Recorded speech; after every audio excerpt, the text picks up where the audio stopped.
She slid the cashier's check back across the scratched formica table. $10 million. A clean break. An exit ticket from a life steeped in blood and bleach. "Keep it," she said, her voice steady, despite the tremor in her hands. "I don't take severance." He didn't look at the money. His gaze was fixed on her, heavy and hollow. "It's not a severance package, Harper," he said softly. "It's an inheritance. By tomorrow morning, I'll be dead." The smell of industrial bleach never really washed out. It lived in Harper's cuticles, seeped into the fabric of her heavy canvas coat, and coated the back of her throat. It was 3 a.m. on a Tuesday. The rain in the city wasn't the cinematic kind that washed the streets clean. It was a miserable freezing drizzle that turned the asphalt into a slick, oily mirror.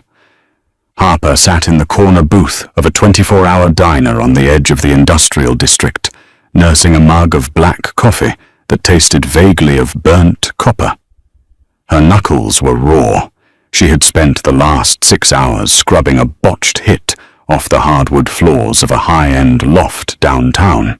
She was a cleaner, not the kind who dusted baseboards or vacuumed rugs.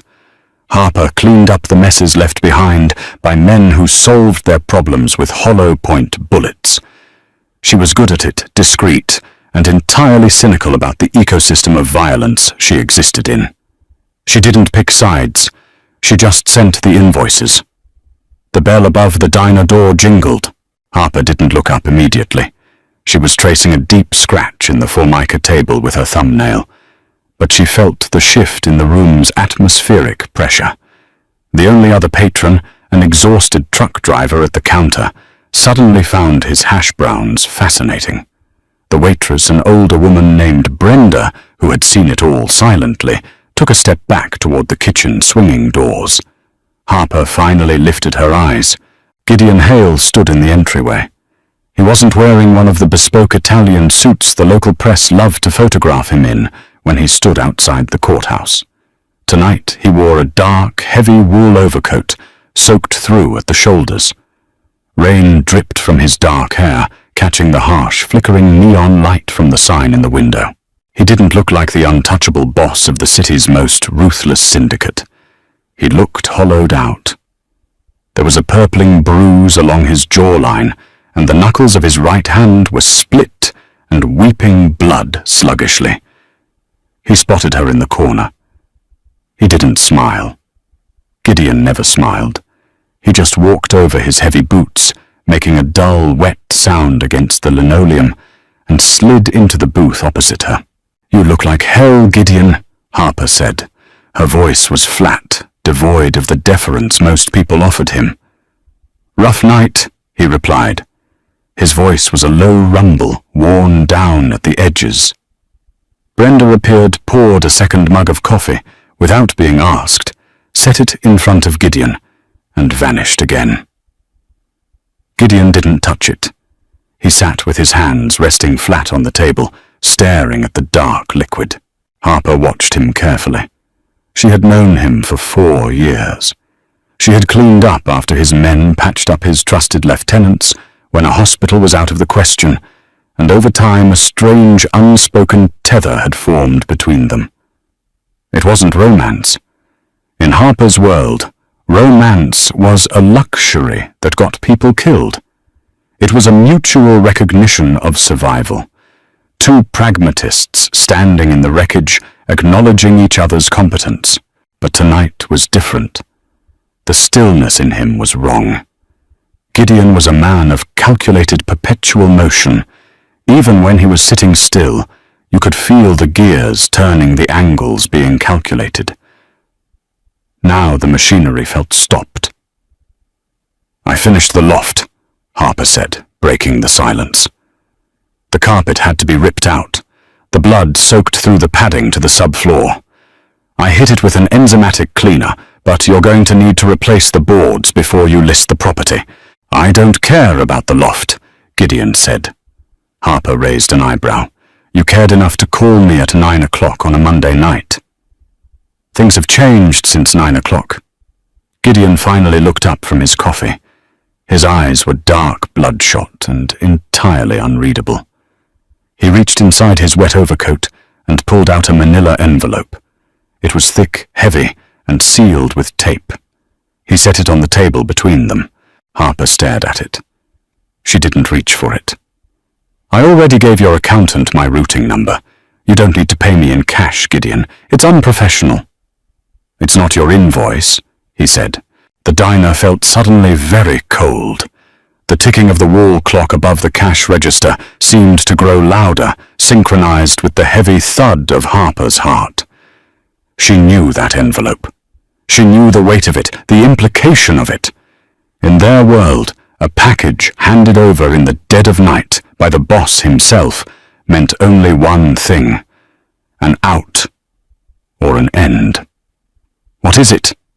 she asked, her voice dropping an octave. "Open it." Harper kept her hands wrapped around her coffee mug. The warmth of the ceramic was the only thing keeping her grounded. "I don't like surprises. Tell me what it is." Gideon sighed, a rattling sound in his chest. "It's a cashier's check. For $10 million, drawn from an account that can never be traced back to me, the syndicate, or this city. There is also a new passport, a deed to a property in a town in British Columbia, where it rains too much, and a set of keys to a car waiting for you 3 blocks from here." Harper didn't move. She processed the information with the same cold, detached logic she applied to a crime scene. $10 million. New identity. Relocation. "Why?" she asked simply. "Because the lease on your apartment is up next month. Because you hate the humidity here. Because you've spent the last 4 years scrubbing other people's sins out of the floorboards, and it's time you stopped. I don't need your charity." She snapped, the cynicism flaring up to protect her. "I run a business. I provide a service. We have a transactional relationship, Gideon. I don't want to be owned by you." Gideon's jaw tightened. The split skin on his knuckles stretched as he curled his hands into fists. "It's not ownership, Harper. It's freedom. Take the envelope. Walk out the door. Don't go back to your apartment. Just drive." "No." The word hung in the air, sharp and final. Gideon stared at her, genuinely thrown. People did not say no to him. They certainly didn't say no to $10 million. "I said no," Harper repeated, finally letting go of her coffee mug to push the heavy envelope back across the table. It slid until it bumped against Gideon's knuckles. "I don't know what kind of mess you're in. I don't know who is making a move on your territory. But I don't run. I survived before you started paying my invoices, and I'll survive after. $10 million won't buy my peace of mind." Gideon looked at the envelope. Then he looked at her throat. He didn't look angry. He looked entirely, utterly defeated. "It wasn't an offer to buy your peace of mind," he said, his voice dropping to a harsh whisper. "It's an inheritance, Harper. By tomorrow morning, I'll be dead." The ambient noise of the diner, the hum of the refrigerator, the distant rumble of the highway, the pop of grease from the kitchen, vanished. Harper's world narrowed down to the space across the table. She stared at Gideon. She looked for the lie, the manipulation, the angle. He was a master tactician. Every word he spoke was usually a chess move, but his eyes were empty. There was no game left in him. "What are you talking about?" she demanded, her voice barely a breath. "You run this city." "Not anymore." He tapped the envelope with one bloody finger. "Take it, Harper. Stop telling me to take the damn money and tell me what happened." She leaned forward, ignoring the rules of engagement. "You didn't interrogate the boss." But he wasn't acting like the boss.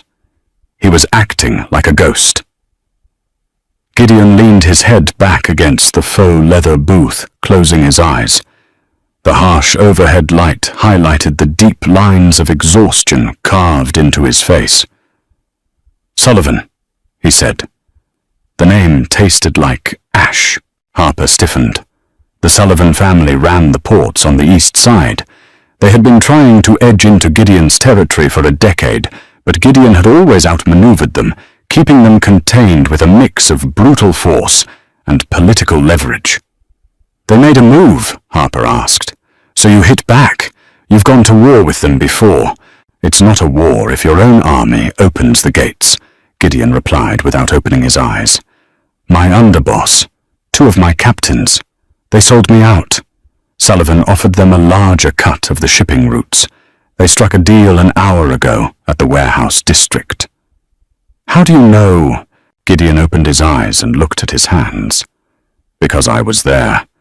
They didn't know I was coming down to inspect the shipment. I walked into the sit-down. 3 of Sullivan's men, my 3 guys. They pulled their pieces before I even got through the door." Harper's eyes dropped to the heavy wool coat. "You're hit. Just a graze on the ribs. I got out. My driver wasn't so lucky." His voice remained painfully neutral, recounting the facts with terrifying detachment. "I have no men, Harper. I have no safe houses that Sullivan doesn't know about. I have no police on the payroll because my captains held the books. By dawn, Sullivan will have complete control of the streets, and there will be a bounty on my head so large that every street rat with a handgun will be looking for me." Harper felt a cold sweat break out at the base of her neck. The ecosystem was collapsing, and when the apex predator falls, the scavengers tear the whole forest apart. "Why come here?" she asked. "Why to me?" "Because you're the only person in this city who isn't on my payroll for loyalty. You just do the job." Gideon sat forward again, pushing the envelope back toward her. "And because Sullivan knows you exist." Harper froze. "I'm a cleaner. I'm invisible." "No one is invisible," Gideon said, the harsh reality grounding them both. "Sullivan has been watching me for months, looking for leverage, looking for weaknesses. You think a man in my position doesn't have weaknesses?" He looked at her, then really looked at her, and the intensity in his gaze stripped away the cynical armor Harper wore like a second skin. It was an admission of something they had never spoken aloud, something they had carefully ignored while she scrubbed blood off his hands or stitched up his arms in the back of her van. "You're a loose end," Gideon continued softly. "If Sullivan catches me, he kills me. If he doesn't catch me, he'll look for anything I care about to draw me out. You are the top of that list, Harper. They will come to your apartment. They will come to your garage. They won't ask questions. They'll just make a mess." He tapped the envelope one last time. 10 million. It's the offshore emergency fund. Only I had the codes. It's yours now. Get in the car, drive north, and cross the border. You have 3 hours before the sun comes up, and Sullivan's men start knocking on doors. Harper looked down at the envelope. It represented everything she had ever wanted. Security. Freedom. An end to the 3 a.m. calls, the smell of copper, the constant grinding anxiety of living on the edge of a criminal empire. She could walk away. She looked back up at Gideon. He was watching her with a terrible fatalistic calm. He was waiting for her to leave. He was ready to sit in this diner, drink his cold coffee, and wait for the door to open and the bullets to fly. He was resigning himself to the grave. Harper reached out. She placed her hand flat over the envelope. Gideon's shoulders dropped a fraction of an inch in relief. He thought she was accepting it. Instead, her fingers closed around the thick paper, and she shoved it roughly into the deep pocket of her canvas coat. She didn't say a word. She slid out of the booth, stood up, and threw a crumpled $20 bill on the table for Brenda. "What are you doing?" Gideon asked, a frown finally breaking his stoic facade. "You said I'm at the top of the list," Harper said, zipping her coat up to her chin. "Which means my life here is over, anyway." "Harper, go to the car. I am going to the car." She reached into her pocket and pulled out a heavy ring of keys, jingling them in the quiet diner. "My car," Not yours." Gideon stood up, swaying slightly. The blood loss and adrenaline crash were catching up to him. "You are not thinking clearly. This isn't a mess you can clean up with bleach. You can't fix this." "I know," Harper said, her voice dropping into a hard, cynical cadence. "But I'm sure as hell not leaving my only high-paying client to get gunned down in a booth that smells like stale grease." "Harper." "Shut up, Gideon." She stepped into his space, grabbing the lapel of his wet coat, forcing him to look at her. "You don't get to hand me $10 million and then die to make yourself feel noble. I don't want a ghost haunting my bank account. You want to save my life? Fine. But you're coming with me." Gideon stared down at a genuine shock registering on his exhausted face. "They will kill us both, only if they find us," Harper said. She let go of his coat and turned toward the door. "Walk out behind me, keep your head down, and for God's sake stop bleeding on the floor. I'm not cleaning this diner." The air outside the diner was freezing. The wind whipped off the nearby harbor, carrying the scent of salt and diesel exhaust. Harper kept her head down, marching toward the alley behind the kitchen, where she parked her work vehicle. It was a nondescript white panel van. No logos, no windows in the back. Just a heavy-duty lock and reinforced suspension to carry the weight of her chemical drums, industrial vacuums, and incinerator bags. She heard Gideon's heavy footsteps behind her. He was moving slower now. The cold was exacerbating the shock. Harper unlocked the passenger side door and swung it open. "Get in." Gideon looked at the utilitarian cabin, the cracked vinyl seats, the thermos of coffee rolling on the floorboards. It was a far cry from the armored sedans he was used to. He climbed in without a word, wincing as he bent his large frame to fit. Harper slammed the door shut, jogged around to the driver's side, and slid behind the wheel. The engine roared to life with a rough, rattling idle. She cranked the heat to maximum and slammed the gear shift into drive. They peeled out of the alley, the tires spinning on the slick pavement, before catching traction. Harper didn't turn on the headlights until they were 3 blocks away, merging onto the industrial service road. Silence hung thick in the cabin, broken only by the aggressive thwack-thwack of the windshield wipers. Harper drove with hyper-vigilant focus. She checked her rear-view mirror every 3 seconds.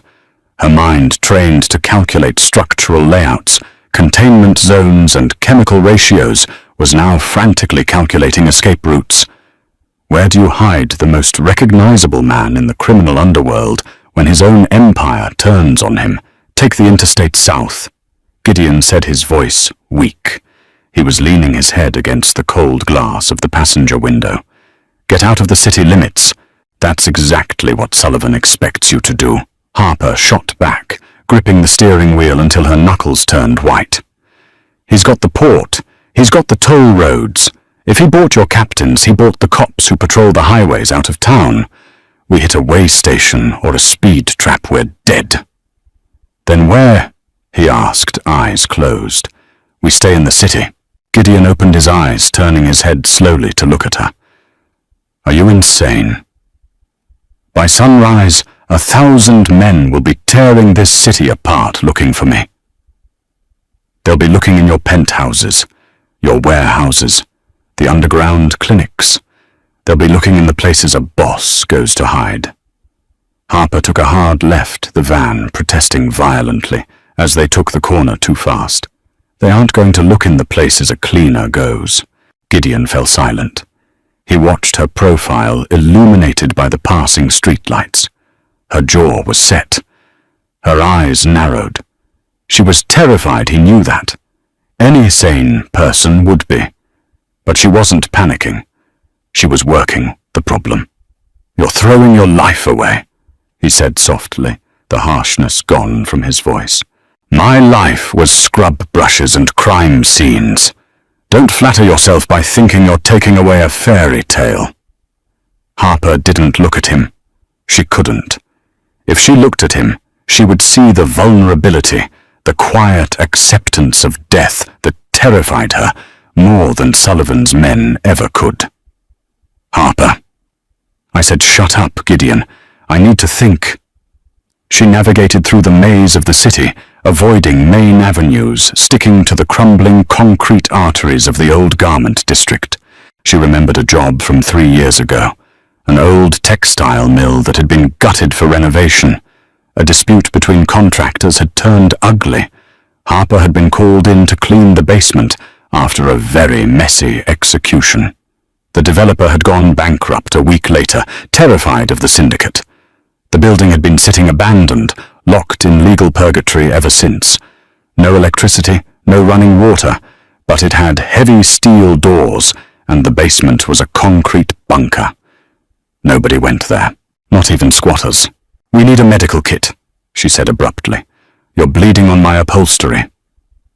"Under the seat," Gideon muttered. Harper glanced down. "In my van. I had one of my men stash a trauma kit in all your vehicles 2 years ago." Harper hit the brakes, pulling the van into the shadows of an abandoned overpass. She put it in park and turned to stare at him. "You bugged my van. I didn't bug it. I equipped it." Gideon met her furious gaze calmly. "You work alone. You work with dangerous chemicals in places where violent men just finished doing violent things.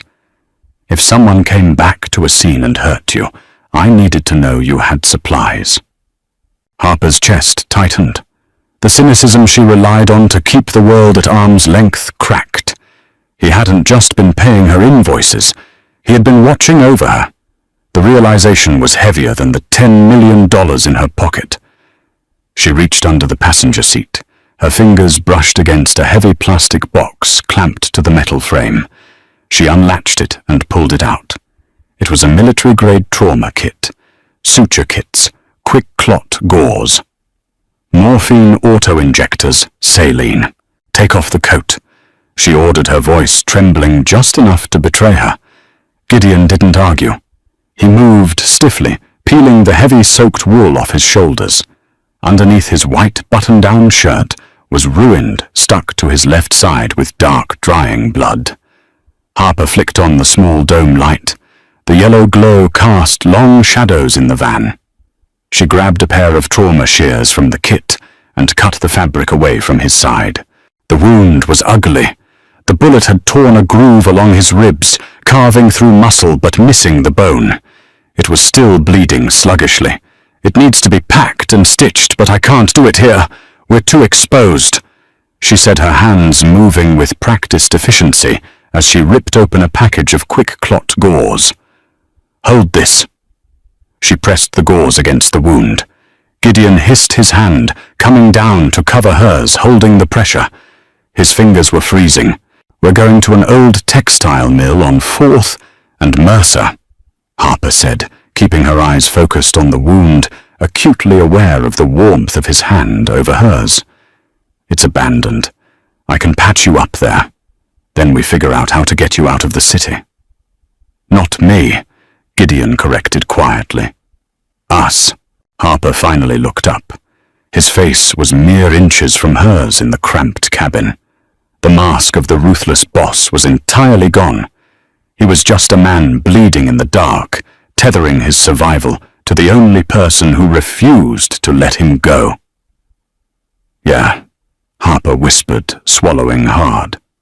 "Us." She pulled her hand out from under his, grabbed the steering wheel and shifted the van back into drive.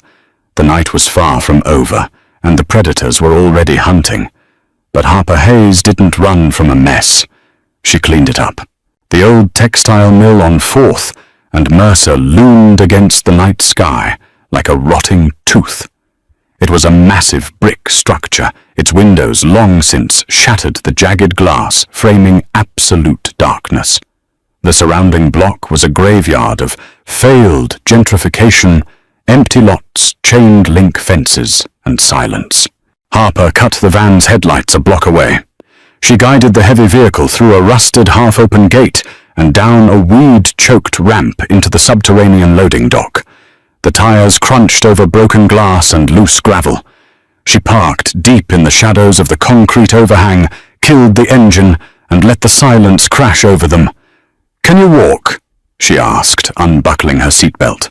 Gideon didn't answer immediately. He was staring straight ahead, his breathing shallow and tight. The adrenaline that had carried him out of the warehouse district was entirely gone, replaced by the crushing gravity of blood loss. "I can walk," he grunted. The words scraped raw. Harper grabbed the trauma kit and a heavy-duty battery-powered work light from the back. She opened his door. The damp, freezing air of the underground bay flooded the cabin. Gideon braced his good arm against the doorframe and forced himself up. He swayed. Harper stepped in, instantly slipping her shoulder under his uninjured right arm. He was incredibly heavy. A man made of dense muscle and expensive wool, now dead weight. Through the fire door, Harper instructed, her voice steady, betraying none of the strain in her legs. "There's a utility stairwell. It goes down to the old boiler room." They moved as a clumsy, staggered unit. The air inside the mill smelled of wet ash, rat droppings, and decades of neglect. Harper clicked on the work light, keeping the beam pointed squarely at the ground to avoid casting a glow through the ground-level windows above. Descending the concrete stairs was an agonizing process. Every step jarred Gideon's ribs. He didn't make a sound, but Harper could feel the violent flinch of his muscles against her shoulder with each downward motion. By the time they reached the steel door of the boiler room, he was sweating profusely despite the cold. Harper kicked the heavy door open. The room was cavernous, dominated by the rusting carcass of an industrial furnace. It was a tomb of iron and concrete. Perfect. She guided him to a heavy wooden workbench, pushed against the far wall, and eased him down. He slumped against the brickwork, his chin dropping to his chest. "Hey, eyes open, Gideon." Harper set the work light on the table, casting a harsh, sterile white glow across his torso. "I need you awake for this." She snapped on a pair of black nitrile gloves. The snap was loud in the cavernous space. It was the sound of a shift in reality.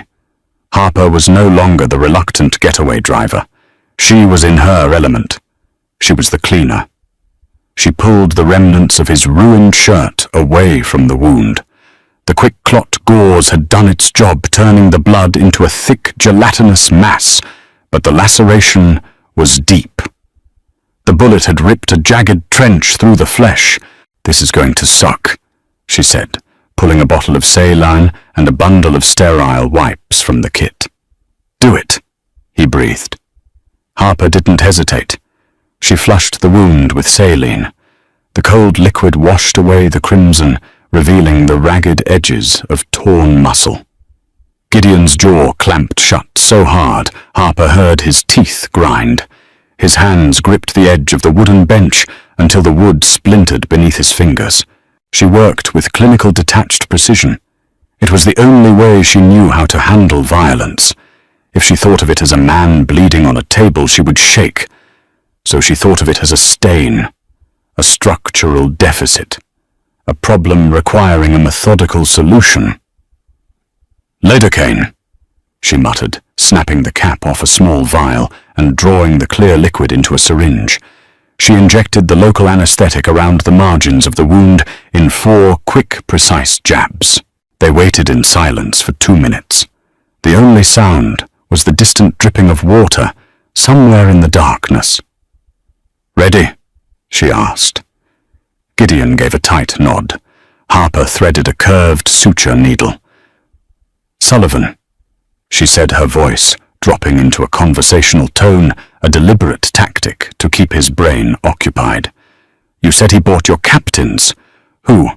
Garrett, Gideon rasped as the needle pierced the skin. He didn't flinch this time. The lidocaine was working. "And Miller." Harper pulled the heavy nylon thread through tying off the first knot. "Garrett has been your right hand for 6 years. Loyalty is a depreciating asset in our business, Harper." Gideon's voice was hollow. Sullivan offered him the eastern shipping routes. I told Garrett we were stepping back from the docks. The feds were circling. I wanted to consolidate. Garrett wanted to expand. So he sold you to a rival for a promotion. She tied the second knot, her hands moving in a hypnotic, rhythmic figure eight. He sold me for control.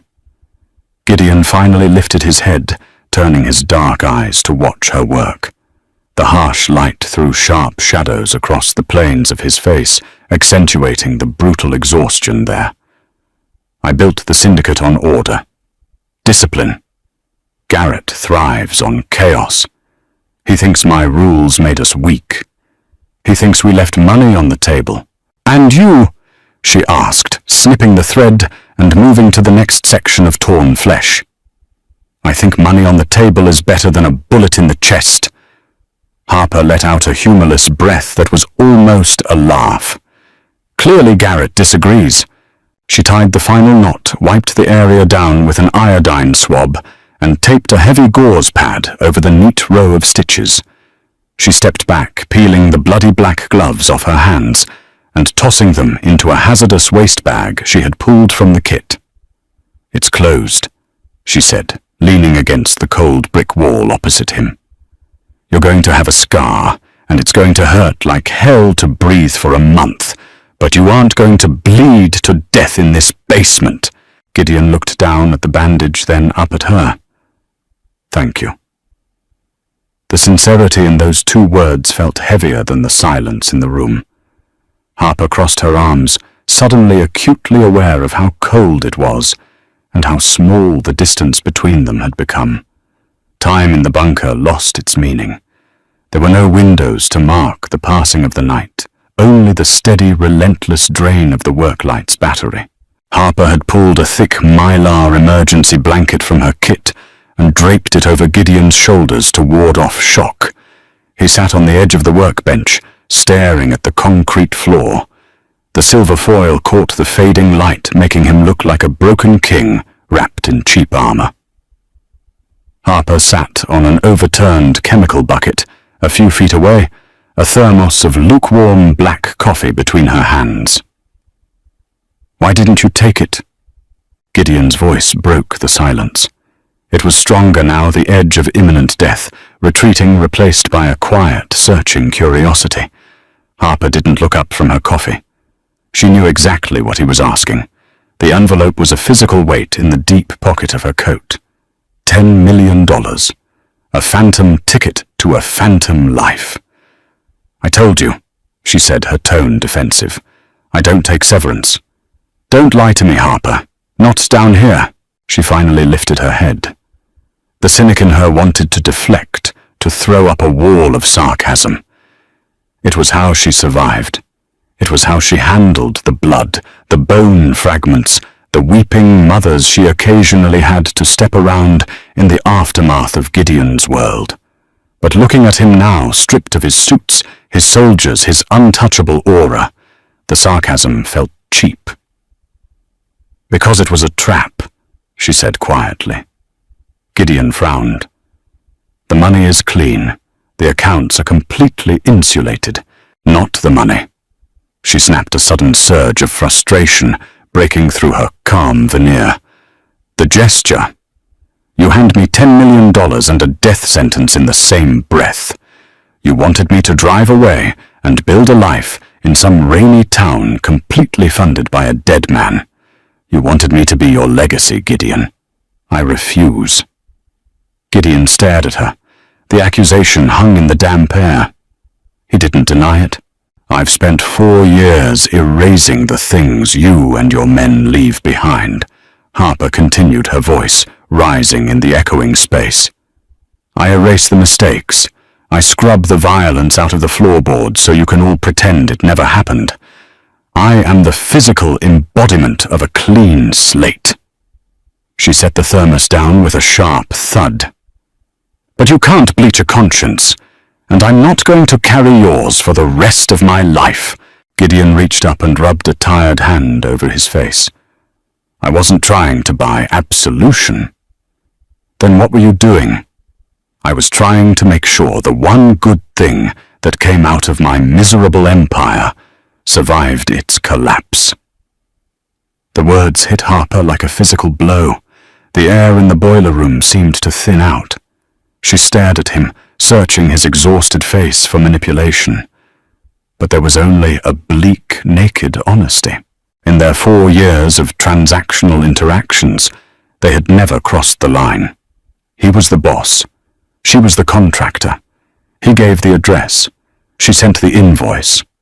But beneath the sterility of their arrangement, there had always been an undercurrent. A silent, terrifying recognition. They were both outsiders. They both operated in the shadows, cleaning up a world they despised but couldn't leave. Gideon leaned forward, the mylar blanket slipping slightly from his shoulders. Everyone else in my life was there because they wanted a piece of the power, or they were terrified of what I would do to them if they left.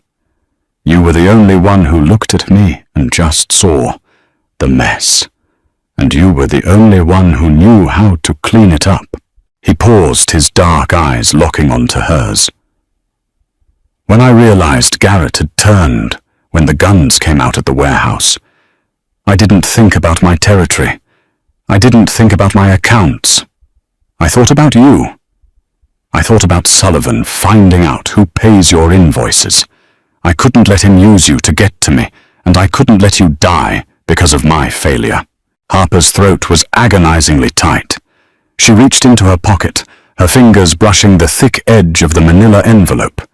She pulled it out and tossed it onto the workbench next to him. "Well, congratulations," she said, her voice remarkably steady despite the tremor in her heart. "Your failure is currently bleeding on my emergency blanket, and we are both stuck in a basement. Keep the money. We're going to need it to buy our way out of this city." Gideon looked at the envelope, then slowly back to her. A faint, bitter smile touched the corner of his mouth. It was the first time she had seen anything resembling a smile on him all night. "You're a very stubborn woman, Harper. And you're a terrible boss," she replied, picking her thermos back up. "Now shut up and rest. When the sun comes up, we have to figure out how to ghost an entire syndicate." Dawn did not arrive with a brilliant display of light. It bled through the grated air vents near the ceiling of the boiler room as a sickly grey haze. Harper hadn't slept. She had spent the last 4 hours inventorying every chemical and tool she had brought down from the van in a heavy canvas duffel bag. Hydrochloric acid, concentrated ammonia, enzymatic solvents, heavy-duty industrial zip ties, and a pair of bolt cutters. Gideon was asleep, his breathing shallow but even. The fever hadn't set in yet, which was a minor miracle. Suddenly, the absolute silence of the mill was shattered. It wasn't a loud noise. It was the distinct rhythmic crunch of heavy boots on the gravel outside the loading dock. Harper froze. Her hand hovered over a bottle of solvent. She listened, her heart slamming against her ribs. 2 pairs of boots, moving slowly, methodically. "Check the bays," a muffled voice echoed down the utility stairwell. Harper moved instantly. She crossed the room in 3 silent strides and clamped a hand over Gideon's mouth. His eyes flew open wide, and instantly alert, the instinct of a hunted animal kicking in. She put a finger to her lips, pointing toward the heavy steel door that led up to the stairwell. Gideon's eyes narrowed. He slowly reached down to his waistband, his hand finding the grip of his 9mm pistol. He drew it wincing as the movement pulled at his stitches and thumbed the safety off. The soft click sounded like a gunshot in the quiet room. Harper shook her head violently, mouthing the word, "No." He was in no condition for a firefight, and if they fired a weapon, every scavenger on Sullivan's payroll within a 3-mile radius would converge on the mill. She stepped away from him, moving toward her canvas duffel bag. Her mind was a high-speed processor, calculating variables. 2 men, scouts most likely, sent to sweep abandoned structures in the grid. If they found the white van, they would call it in. If they came down the stairs, they would find the bunker. She had to make them turn back without a fight. She had to make the basement impassable. She grabbed 2-gallon jugs from the bag. One was concentrated bleach sodium hypochlorite. The other was an industrial-strength brick cleaner she used for exterior bloodstains, a high-percentage acid compound. As a cleaner, her cardinal rule drummed into her head through years of handling hazardous materials was simple: never mix bleach and acid. It created toxic chlorine gas. In an enclosed space, it was a respiratory nightmare. Right now, a respiratory nightmare was exactly what she needed. She crept to the heavy steel door. She didn't open it. The door was warped at the bottom, leaving a 2-inch gap between the metal and the concrete floor. The heavy, echoing footsteps were descending the stairwell now. "Place is a dump," a second voice grumbled, bouncing off the concrete walls. "Nothing down here but rats." "Garrett said sweep everything," the first voice replied. "Boss wants him found before noon. Check the basement." Harper unscrewed the cap of the bleach jug. She tipped it sideways, carefully pouring a wide, shallow puddle of the thick liquid right at the threshold of the door, letting it seep slightly under the gap into the stairwell. The footsteps were halfway down, 10 seconds away. She unscrewed the acid. She didn't have a gas mask. She had a heavy particulate respirator in her bag, but no time to grab it. She pulled the collar of her canvas coat up over her nose and mouth. She looked back at Gideon. He was watching her, realizing exactly what she was about to do. He pulled his own collar up over his face, his eyes locked on hers in a silent warning to be careful. The boots hit the landing right outside the steel door. "Door's shut," the voice muttered. The handle rattled violently. It was locked from the inside. "Hold on, let me kick it." Harper didn't wait. She dumped 1/2 gallon of the acid directly into the puddle of bleach, grabbed the empty jugs, and sprinted backward away from the door. The chemical reaction was instantaneous and violent. The mixture bubbled fiercely, hissing like a nest of angry snakes. Almost immediately, a thick yellowish-green vapor began to rise off the concrete, billowing up and seeping rapidly under the door gap into the confined space of the stairwell. Thud. A heavy boot hit the steel door. Thud. And then a sharp, ragged gasp. What the violent, wet coughing erupted from the other side of the door, the sound of a man drowning on dry land.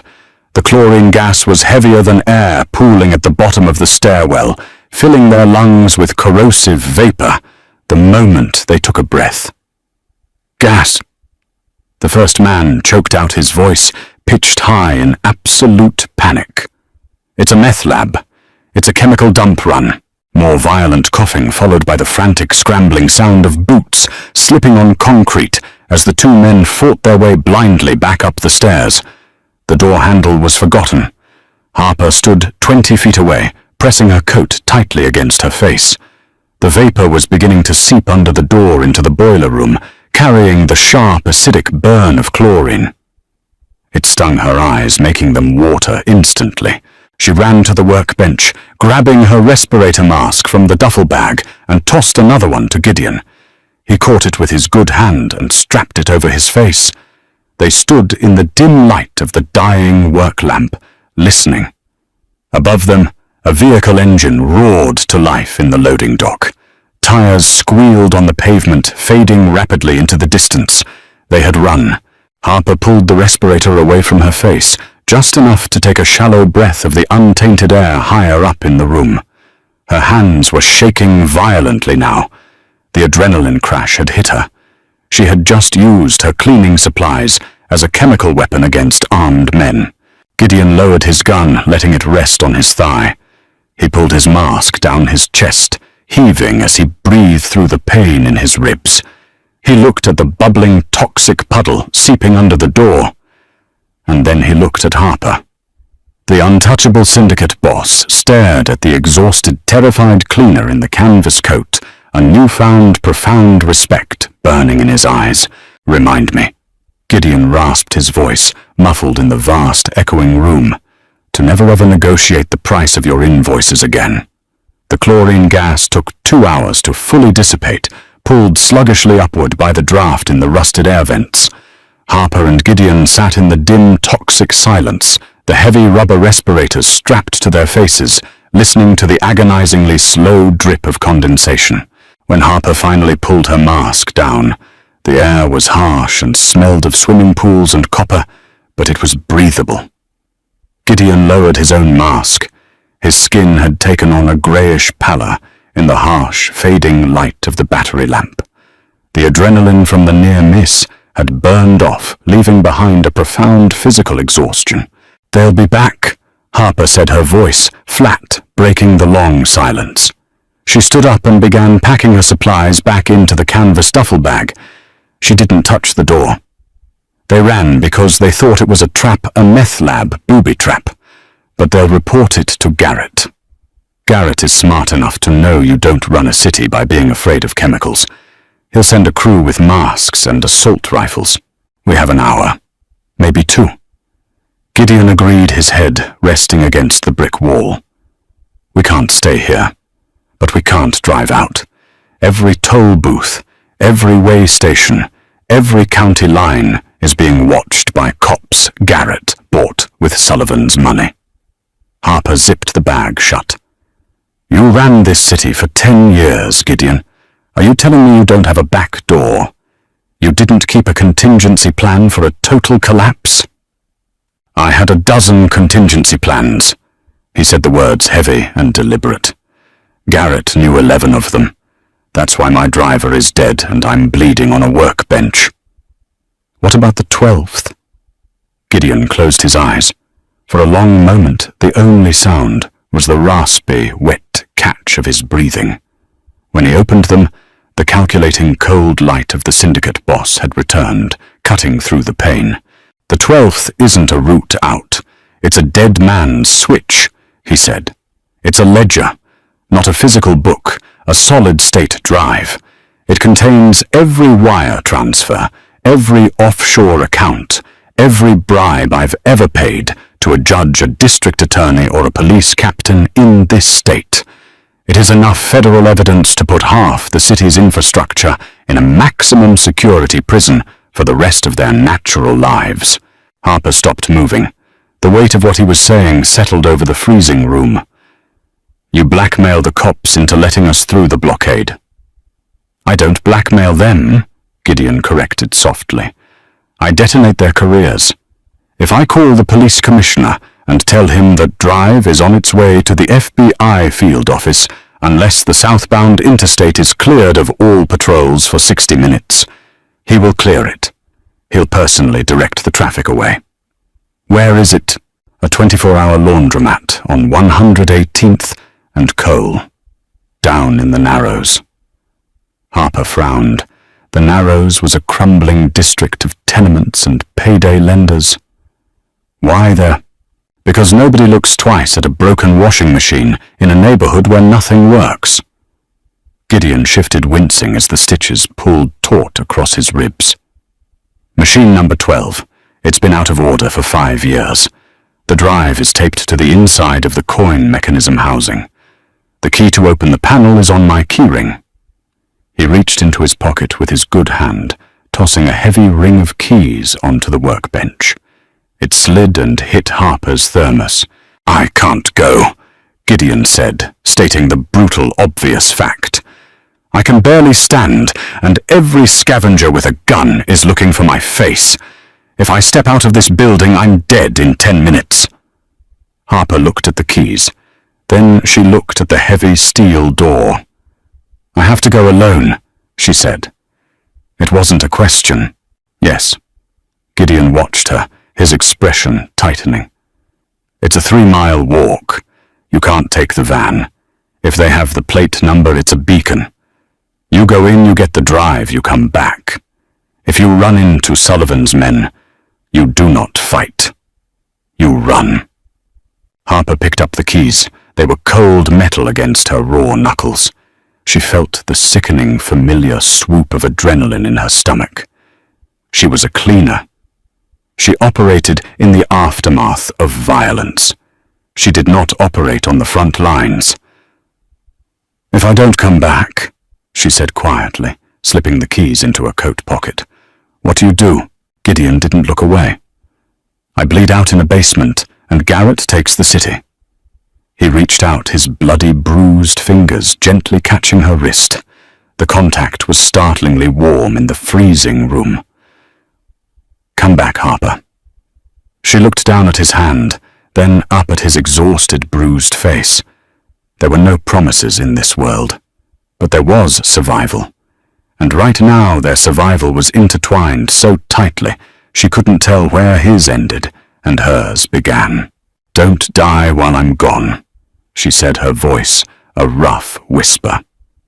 She pulled her wrist free, turned and walked toward the heavy steel door. She didn't look back as she slipped through the gap, stepping over the neutralized puddle of bleach and acid, and disappeared into the dark stairwell. The city at 6 a.m. was a study in grey.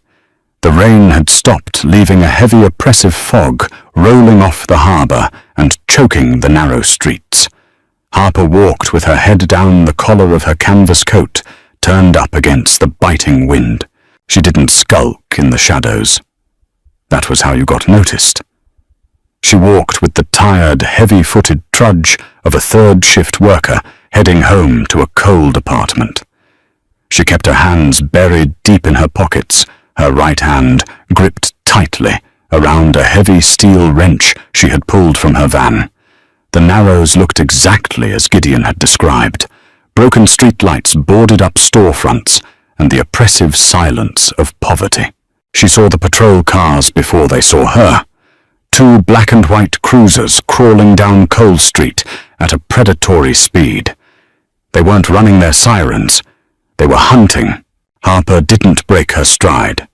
She turned her body, slightly pausing at a rusted newspaper dispenser on the corner to pretend to check the headlines as the cruisers rolled past.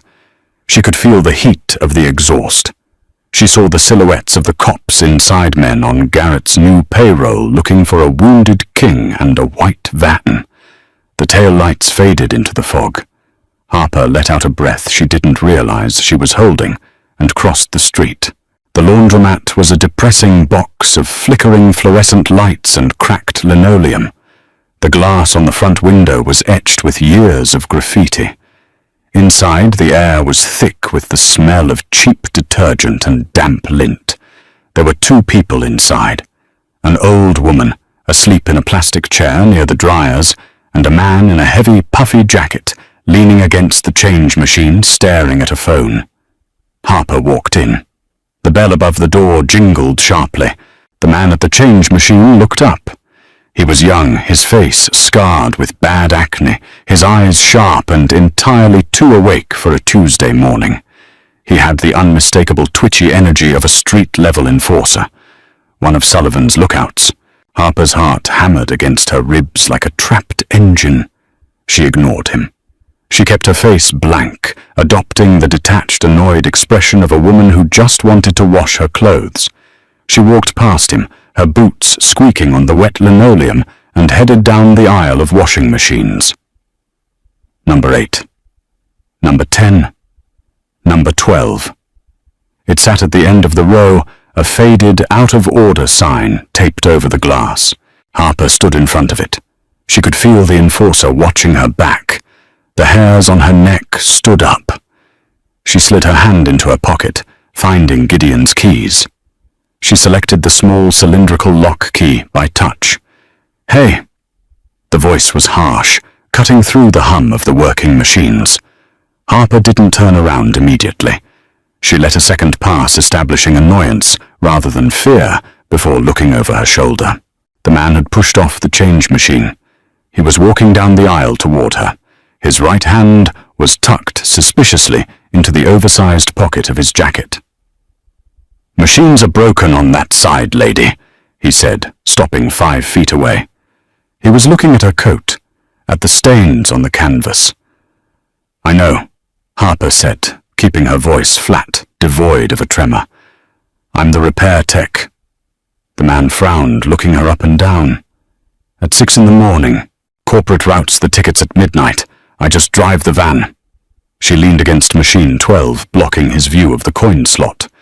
You need a machine fixed, or are you just here to watch me work? The enforcer's eyes narrowed. He was trying to place her, trying to match her face to the descriptions Garrett had put out. A woman. A white van. Harper realized her mistake a fraction of a second too late. She had mentioned the van. The man's posture shifted. The casual slouch vanished, replaced by coiled tension. You drive a van? He asked softly. The hand in his pocket twitched. Harper's grip tightened on the steel wrench in her own pocket. She had 3 seconds before he pulled a gun. She didn't panic. She leaned into the cynical, abrasive persona she used to intimidate cheap landlords and corrupt contractors. Yeah, a van, she snapped, stepping toward him, invading his space just enough to throw him off balance. A white Ford Transit with a broken heater and transmission fluid leaking all over my boots. You want to hear about my union dues next, because I get paid by the job, not by the hour. And unless you are the super of this building, you are standing in my workspace. The sheer aggressive boredom in her voice stalled him. He blinked, the calculation in his eyes short-circuiting against her profound lack of fear. In his world, people cowered. They didn't complain about transmission fluid. Whatever crazy bitch, he muttered, taking a step back. He pulled his hand out of his pocket empty and turned away, walking back toward the front door. Place smells like a toilet anyway. He pushed through the glass door, the bell jingling merrily in his wake. Harper didn't move until he was past the window and swallowed by the fog. Then her knees went weak. She leaned heavily against the washing machine, a cold sweat breaking out across her forehead. She forced herself to breathe. In. Out. She couldn't fall apart here. She turned back to machine 12. Her hands were shaking as she slid the cylindrical key into the coin mechanism lock.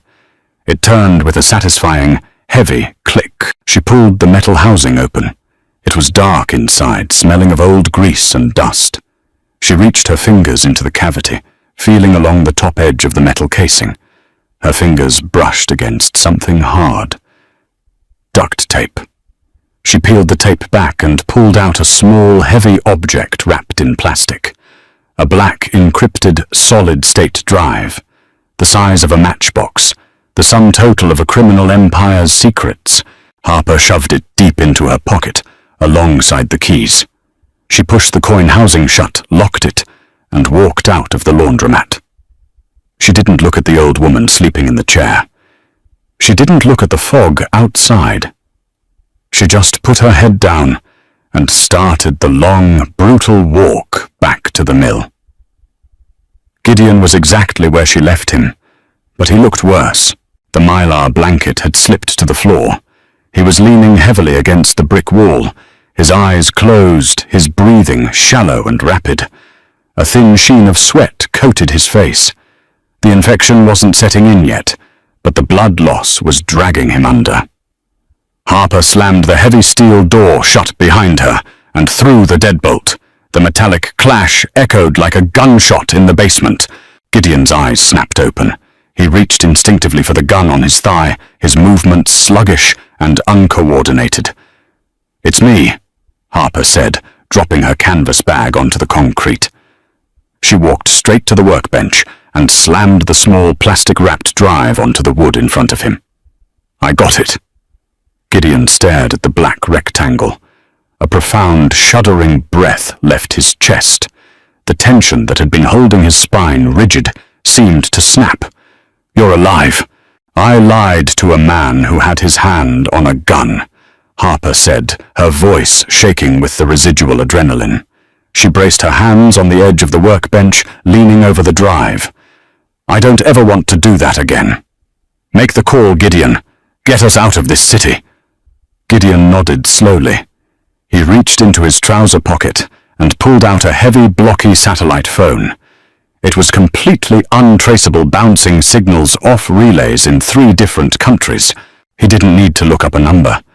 He dialed from memory. He put the phone on speaker and set it on the workbench next to the drive. It rang twice. "This line is restricted," a deep, gravelly voice answered. "Commissioner Davis," Gideon said. His voice was weak, but the authority in it was absolute. It was the voice of a man who owned the shadows. "I need a favor." A heavy silence fell over the line. "Gideon, the word on the street is that you're dead. Garrett sent out the notice 3 hours ago."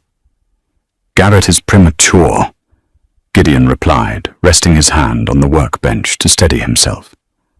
"But I am leaving the city. Permanently. The problem is there are heavily armed men and state troopers blocking the southbound I-95 corridor.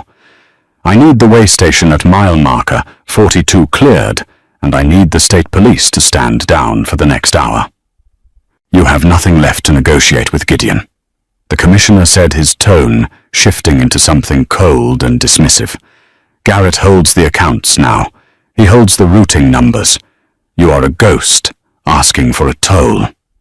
"I don't have the routing numbers," Gideon agreed smoothly, "but I do have the black drive." The silence that followed was entirely different. It was the silence of a man who suddenly realized he was standing on a landmine. That drive was destroyed, Davis said, his voice dropping an octave. "You know me better than that, Arthur," Gideon said. "It contains the wire transfers to your brother's shell company in Panama. It contains the video files from the penthouse on 5th Avenue last November. It contains the exact price of your badge." Harper watched Gideon. He wasn't bluffing. He was negotiating with absolute, terrifying leverage. This was the man who had ruled the city. "If my vehicle is stopped," Gideon continued, "if I am delayed by so much as a traffic cone on that highway, the drive goes to a contact at the New York Times, and a copy goes to the Department of Justice. You won't just lose your pension, Arthur. You will die in federal lockup." The commissioner's breathing was audible through the speaker. Shaky. Furious. 1 hour, Davis finally spat. "The corridor will be empty for 1 hour. After that, you are entirely on your own. If Garrett catches you, I look the other way." "Understood," Gideon said, and cut the connection. He looked up at Harper. "We have an hour." "Can you walk to the van?" she asked. "I don't have a choice." Harper packed the drive, the phone, and the trauma kit into the duffel bag. She slung it over her shoulder and moved to Gideon's side, slipping her arm under his uninjured shoulder to help him up. The ascent out of the basement was brutal. Every step was a battle against gravity and exhaustion. By the time they reached the subterranean loading dock, Gideon was practically being carried. Harper opened the passenger side of the white van and helped him inside. She slammed the door, ran around to the driver's side, and threw the van into gear. The engine roared to life. She didn't turn on the headlights until they were out of the gate and merging onto the industrial access road. The drive through the city was agonizing. Every red light felt like a trap. Every passing car looked like a Sullivan hit squad. But as they merged onto the southbound interstate, the dense concrete jungle began to thin out, replaced by the sprawling grey expanse of the highway. Mile marker 35. Mile marker 38. Harper gripped the steering wheel so tightly her knuckles ached. She kept her eyes locked on the horizon. Mile marker 42. The way station approached on the right. Usually it was a choke point, crawling with state troopers and Department of Transportation vehicles. Today it was completely dark. The massive neon "Open" sign was switched off. There wasn't a single police cruiser in sight. The highway was a ghost town. They blew past the station at 80 miles an hour. Harper didn't exhale until they crossed the county line, leaving the jurisdiction of the corrupt commissioner and the reach of Garrett's new empire far behind them. The heavy oppressive grey sky finally began to break, pale morning sunlight, piercing through the clouds and glinting off the wet asphalt. Gideon turned his head, slowly looking out the passenger window at the rolling countryside. The tension in his jaw finally began to loosen. He looked exhausted, broken and older than his years, but he was alive. He reached into the pocket of his blood-stained trousers. He pulled out the thick manila envelope he had pushed across the diner table, what felt like a lifetime ago. $10 million. He didn't offer it to her this time. He didn't try to hand her a severance package. Instead, he slowly leaned over the center console and dropped the heavy envelope into the cup holder between them. A shared resource, a foundation for whatever came next.